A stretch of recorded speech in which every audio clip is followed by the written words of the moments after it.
buenos días. Empezamos la actividad virtual.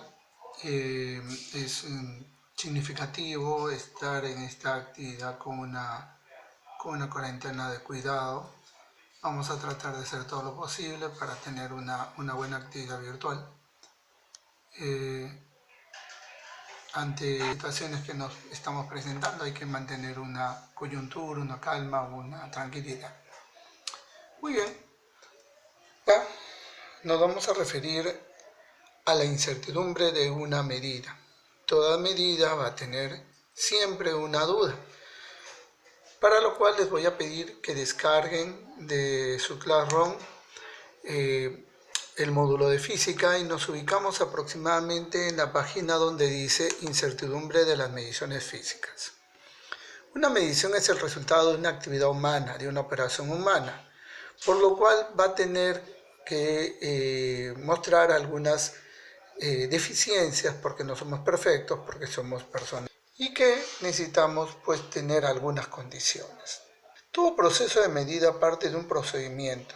Este procedimiento trae consigo que cada instrumento que utilicemos tenga un nivel de confianza que conlleve a saber valorar o a estimar con certeza cuánto nos resultaba en la medición. Los procedimientos son métodos experimentales que nosotros utilizamos, que cuando más elaborados estén, pues vamos a tener más precisión en nuestro valor de experimentación.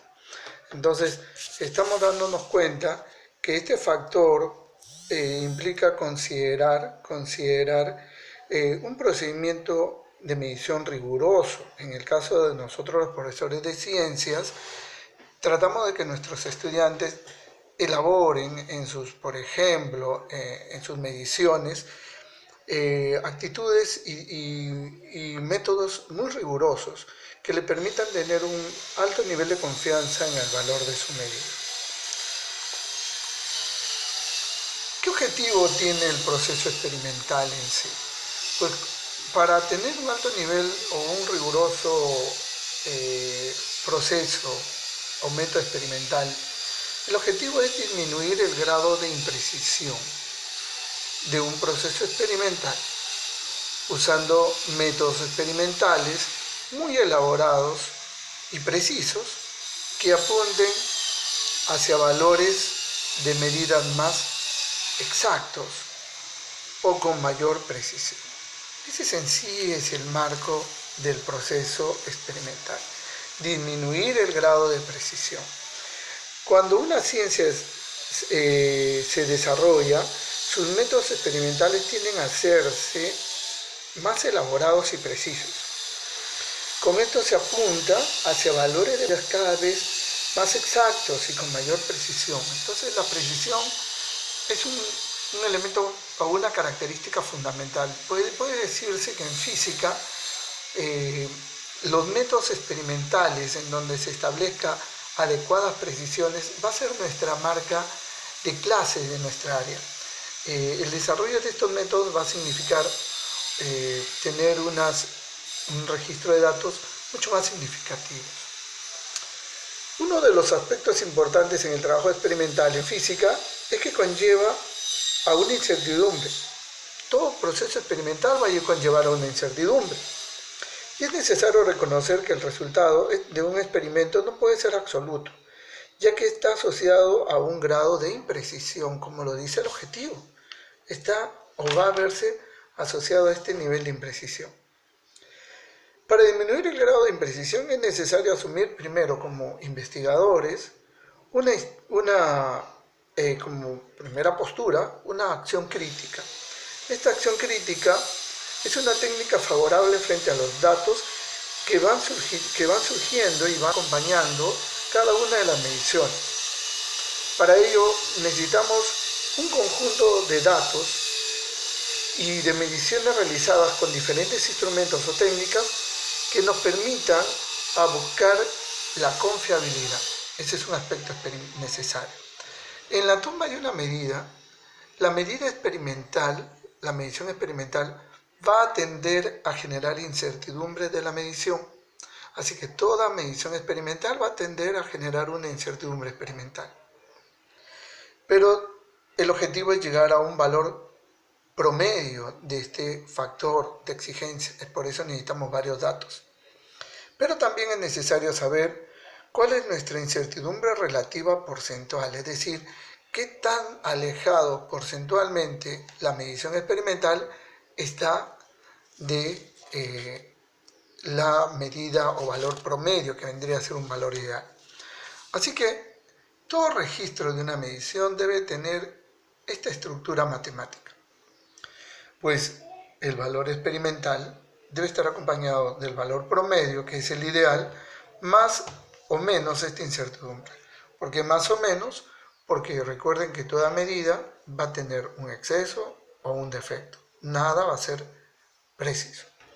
O también podemos hablar que el valor experimental que tengamos va a estar adjuntado con este valor promedio, más o menos una incertidumbre relativa porcentual.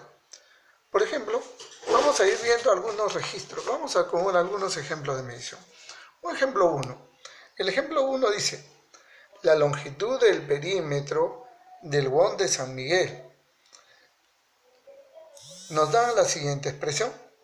El perímetro del WON, en este caso es un perímetro experimental, tendría una longitud de 1000,80 metros, más o menos 1,02 metros. Si se dan cuenta, la incertidumbre tiene tantos dígitos como lo registra la medida promedio, 2 decimales, 2 decimales. O también se puede experimentar o se puede expresar como el perímetro experimental como 1000,80 metros, más o menos 0,1% de incertidumbre relativa. La pregunta es, ¿cómo sale esa incertidumbre relativa? Pues muy bien, la incertidumbre relativa va a salir de la siguiente operación matemática. Pues la incertidumbre absoluta que tenemos aquí la vamos a dividir entre el valor medio y lo multiplicaremos por el 100%, pero siempre redondeando al número de decimales que nos dé la expresión.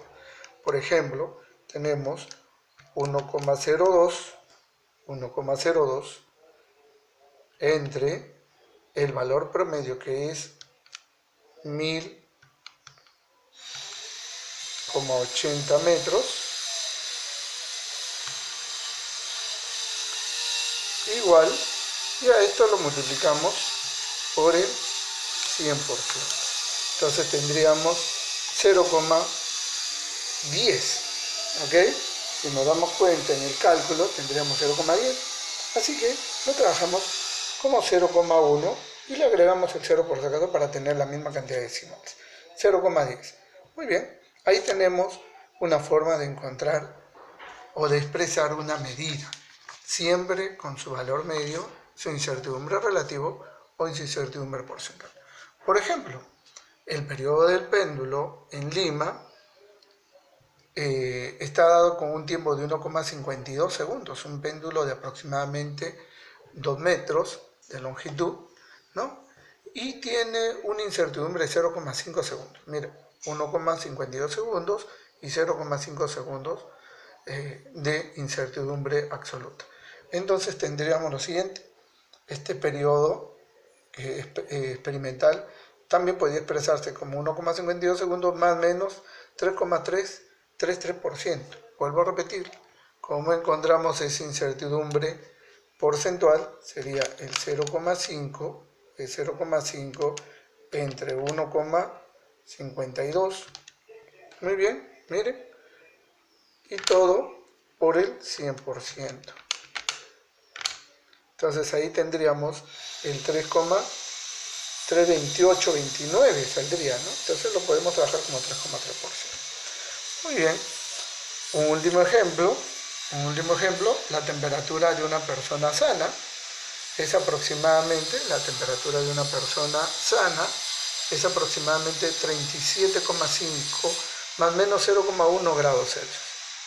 Otra vez tenemos que lo podemos expresar, aquí está su temperatura promedio, aquí está más menos su temperatura, su error, incertidumbre de medición. Algunos dicen, profesor, yo tengo 37,8 grados y soy sano. Bueno, ya no, porque en este caso, a partir ya del 37,5 y un dígito más ya no estaría sano, ¿no? Más bien sería sano, una persona estaría sana cuando está con una temperatura de 37,4 tal vez. Recuerden que esta incertidumbre significa que esta medición de temperatura va a estar entre 37,5 más 0,1, que sería 37,6, 37,5 menos 0,1, que sería 37,4, que daría en el rango de una persona sana. O también podríamos expresarlo con su incertidumbre porcentual, ¿no? Entonces, en este caso, su incertidumbre porcentual otra vez resulta dividir el 0,1 entre el 37,5 y multiplicarlo por el 100%. Muy bien. Ya ahora sí, una última medición, por ejemplo, la masa de una persona como yo, por ejemplo. Yo tengo una masa de 78,4 kilogramos, ¿no? Más o menos 0,1 kilogramo. Esa es mi incertidumbre de medición. ¿Por qué? Porque utilizo una balanza cuyo valor de incertidumbre tenía esta expresión. Bueno, también lo puedo expresar de esta manera, 78,4 kilogramos más menos 0,1%. Vuelvo a repetir, ¿cómo encontramos este valor? Dividiendo 0,1 kilogramo, que es la incertidumbre absoluta, entre el valor medio, de 78,4, y multiplicándolo por el 100%, teniendo en este caso 0,1%. Muy bien, esa es una primera parte. Vamos analizando de aquí más lecturas y vamos a hacer actividades para aprender un poco más sobre las incertidumbres de medición. Muchas gracias.